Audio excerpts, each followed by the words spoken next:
Welcome to the RCR Christmas Special. I hope you're wearing headphones.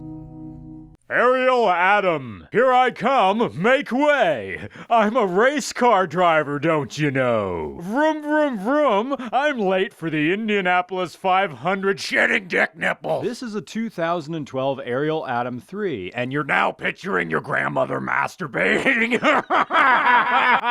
The Pennsylvania Lottery! The Ariel Atom is classified as a kit car in the United States. That is what makes it legal. The stipulation with kit car registration is that you're supposed to build it, but Atoms come already built. I think you have to put the side mirrors on or something. Like, there you go. Oh, there you go. You made a car. Good for you. This Ariel Atom 3 has the optional carbon fiber aero pack, which is a front spoiler and a rear wing, which makes the car look even less street legal, even though it's 100% street legal. The turn signals don't even self-cancel. They're like motorcycle turn switches. It's a toggle switch right there. You just turn it left and then you turn left, and then you have to remember to reach back up and put it back to the middle position, and then turn it right to turn right, and then back to the middle position. Okay. But here's the worst thing about an Ariel Atom. You can't see behind you at all. I mean, you turn right, you turn your head right, all you're looking at is a big engine intake. And you can't really turn your head left because you have this 5 or 6 point harness on. So you have to do everything by your mirrors. You have to be like a really skilled bus driver to be able to drive a car the size of your bed. What the owner did is put a third mirror, and you can see it right there. There's 3 rear view mirrors. The third one there is supposed to look at your blind spot. And it works, but you have to be really in tune for the dimensions of this car. Is it fast? This beats a Tesla. Matt Farah confirmed this with me. The Ariel Atom is the only car that accelerates faster in second gear than it does in first. Because that K20 Civic engine isn't pulling any weight behind you. Driving an Ariel Atom is what you thought driving was like when you were 9. It will turn anybody into a child. This is up there with an AW11 and how happy and joyous and beautiful it is. An Ariel Atom is proof that we humans are still playful creatures. Cars don't have to be boring. They can be fun. And they can be fun all day, every day. The owner of this car owns 2 vehicles. This Atom and a Tesla. Why should life be boring? I know there is a price point involved here, but just like Ferris Bueller, if you have the means, I highly suggest picking one of these up. Anyway, it's Christmas morning, so I'm gonna have some nog. Roman's gonna take over for the rest of this review. Ugh, it's Christmas and I have a cold. Go figure. But it fits that I'm doing a British car, since this cold means I'm probably going to end up sounding like my cousin, Reginald Pumpernickel Baxter Florence. Ring Warner and inform him I'll have my 7:30 egg at 7:15. And tell Alabaster I left his doggy treats sitting for him on the lanai. Also, don't forget to fill the estate car with rock oil. I have a game of Carnoffle tonight against Miles Standish at Cafe Le...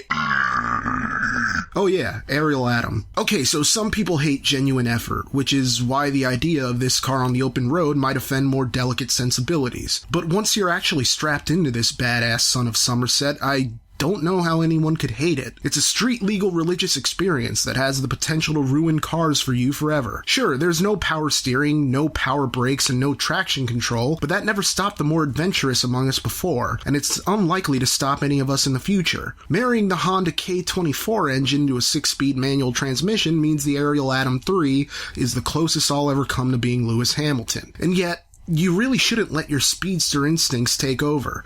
Despite being street legal, this turns heads and raises eyebrows everywhere. So you have to be careful and keep those lead-footed instincts in check, even if you're an honest Johnny. Hell, especially if you're an honest Johnny. Because the more you've followed the law throughout your life, the less luck you're going to have when you finally decide to break it. Ariel Atom 3, it's more British than a debtor's jail. And that's a beautiful thing, especially here, where this review was filmed. We went to the Black Hawk Cars and Coffee with its Cheyennes and Chevelles and other things car guys will go on to name their daughters someday. And out of every car there, this Atom drew one of the biggest crowds, if not the biggest. It's a head-turner from an aesthetic perspective, sure, but it also elicits a certain curiosity about the owner, and how one comes to procure a car like this, and whether or not driving something like this on public roads is even legal. An aerial might not be that impressive when there's a certain amount of distance between you and the possibility of it, but when it's staring you in the face with eyes wider than a girlfriend's after the condom breaks, you can't really help but feel enamored. At that Cars and Coffee, this was popular. More popular than the kid who saw the fight at recess, and anyone who says they didn't look is a bigger liar than the kid who saw the fight at recess, because the Atom speaks to our baser instincts, our love of fast things and funky-looking packages. Ariel Atom 3, If Barry Allen Were a Car. Funny story, on the way back to the hotel, some dude in a blue Ford Fusion pulled up alongside us and asked the owner, "Hey, is that thing street legal? What kind of engine does it have? What did you pay for it?"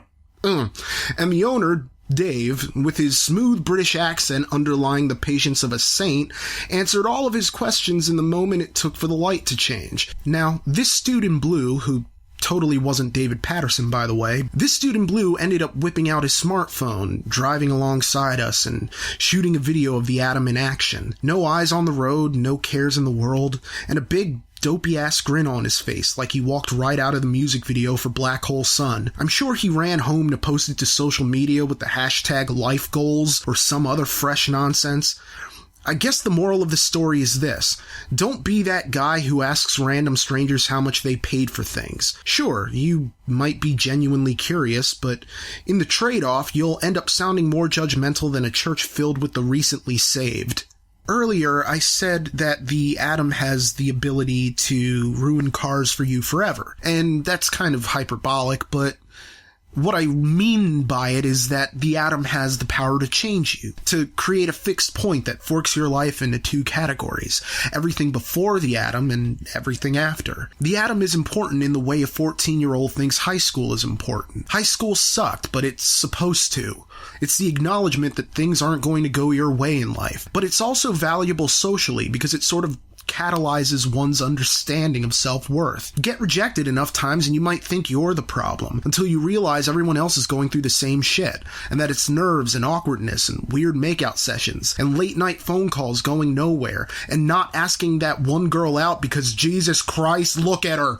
It's those formulating experiences that help shape a person as they go through young adulthood. In the same way, the Atom can reduce even the savviest driver to a puddle, a soup of adolescent overexcitement, and the realization that the world is a far bigger place than you initially thought, and that it has such wonders you hadn't considered. As you merge onto California's 5-lane anxiety expressway, the engine rumbling beneath you like the bowel movements of a lesser god, you suddenly find yourself a member of a community in which jaded cynicism is yet to take root. There can still be joy for people of all stripes, whether you're the OP in an our relationships thread on butt stuff, whether you're that guy who still whacks it to gadget hack wrench, or whether you're just a regular bloke, a chaotic neutral alive with the pureness of potential. The Atom can take your aftermarket cynicism right back down to stock and reveal the untainted person that rolled off the factory line. The person who still has a simple love for things that go vroom. Happy holidays, everyone. It's an Ariel Atom, and it rolls in top gear. We know it's expensive, we do this every year.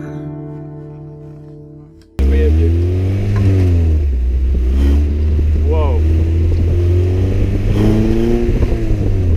I can see how we're having a hard time gonna be not talking to each other in a minute.